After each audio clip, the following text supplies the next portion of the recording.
Ciao a tutti e bentornati a Italiano sul divano. Prima di iniziare vorrei chiedervi di iscrivervi al canale e attivare la campanella per non perdere i prossimi video.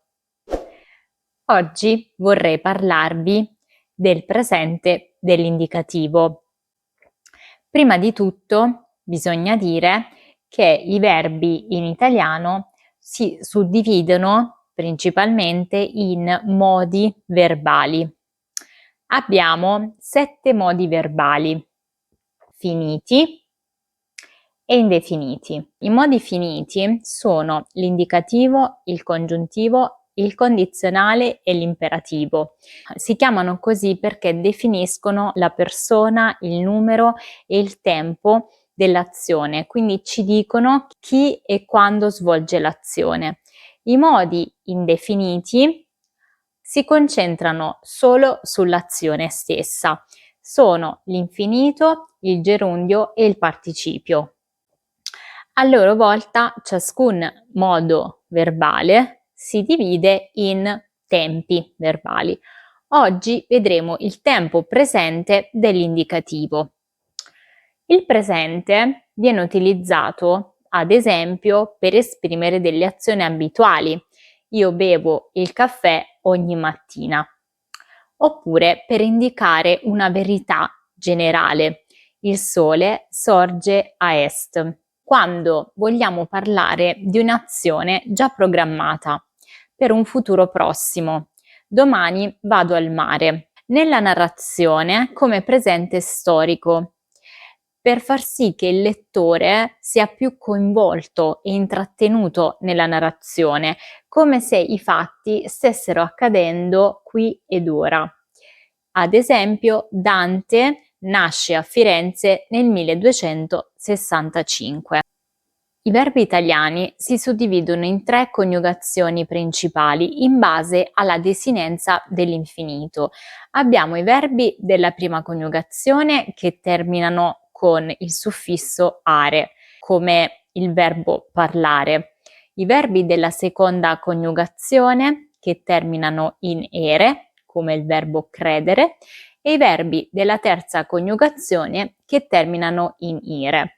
All'interno dei verbi della terza coniugazione c'è un'ulteriore distinzione. Ci sono i verbi che si comportano come il verbo partire e i verbi che si comportano come il verbo finire. Poi approfondiremo più avanti la differenza. Iniziamo con i verbi della prima coniugazione, quindi le desinenze sono quelle che vedete in giallo. Io parlo, tu parli, lui, lei parla, noi parliamo, voi parlate, loro parlano. I verbi della seconda coniugazione, come il verbo credere. Io credo, tu credi, lui, lei crede, noi crediamo, voi credete, loro credono. I verbi della terza coniugazione abbiamo il verbo partire, io parto, tu parti, lui, lei parte, noi partiamo, voi partite, loro partono. Ora veniamo al verbo finire. È sempre un verbo della terza coniugazione perché termina in ire, ma è un po' particolare perché rientra nei verbi che introducono il suono sh o sk. Quindi avremo io finisco, tu finisci, lui finisce, noi finiamo, attenzione, qui è breve, non è finisciamo ma finiamo, voi finite, loro finiscono. Le persone io, tu e loro introducono questo nuovo suono, sh o sk. Ma come facciamo a capire se i verbi della terza coniugazione seguono il verbo partire o finire? C'è un piccolo trucchetto, non è una regola, ma si verifica quasi sempre. Se noi partiamo dall'ultima lettera dell'infinito, quindi la E finale, contiamo 5 lettere. Se questa lettera è una consonante, allora il verbo si comporterà come partire. Se invece è una vocale, seguirà finire. Dormire, ad esempio, la quinta lettera è una consonante, quindi funziona come partire. Io dormo. Invece abbiamo preferire, dove la quinta lettera è una vocale, si comporta come il verbo finire, cioè preferisco. Attenzione perché abbiamo anche un'altra regola ortografica. Per i verbi che finiscono in care o gare, come giocare o pagare, per mantenere il suono duro k, dobbiamo aggiungere un H alle desinenze che hanno una I. Quindi sarà io gioco, tu giochi, lui gioca, noi giochiamo, voi giocate, loro giocano. Io pago, tu paghi, lui, lei paga, noi paghiamo, voi pagate, loro pagano. Purtroppo per ogni coniugazione abbiamo anche i verbi irregolari. Vi consiglio di utilizzarli all'interno di una frase, non di memorizzarli come un elenco.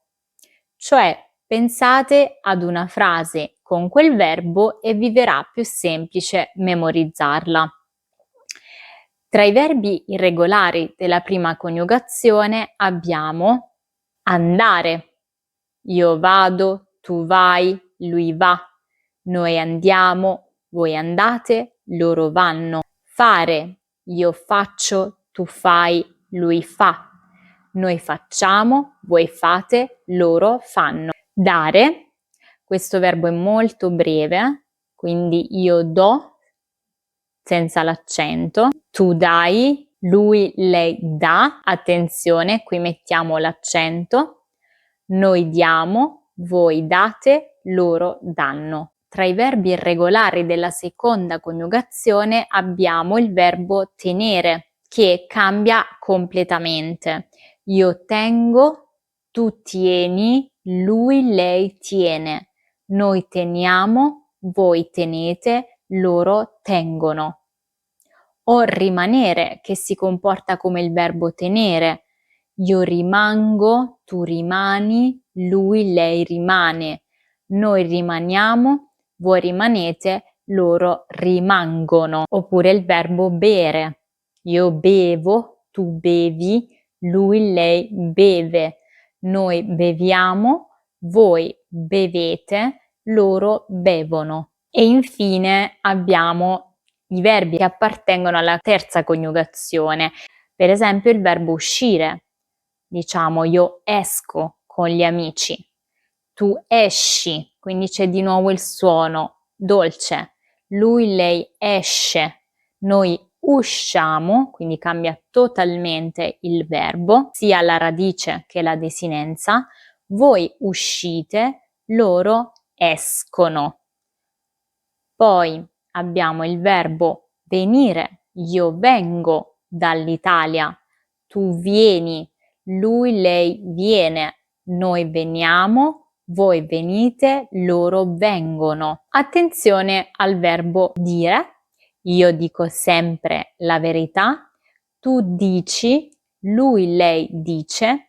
Noi diciamo, voi dite. Attenzione, non dicete, ma dite. È l'unica desinenza che si abbrevia nella coniugazione. Loro dicono. Per ricordarle, provate a creare delle microfrasi. Vedrete che in questo modo riuscirete a ricordare di più il verbo associato a un oggetto oppure a un modo di dire. Bene, spero che questa lezione vi sia servita per imparare un po' di più sulle regole grammaticali in italiano. So che possono risultare un po' noiose, ma se riuscite a utilizzarle in una conversazione e a praticare un po' con gli esercizi, sicuramente sarà molto più facile memorizzarli.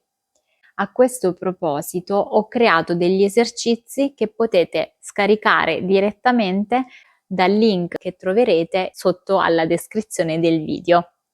Grazie mille e buono studio. Alla prossima. Ciao!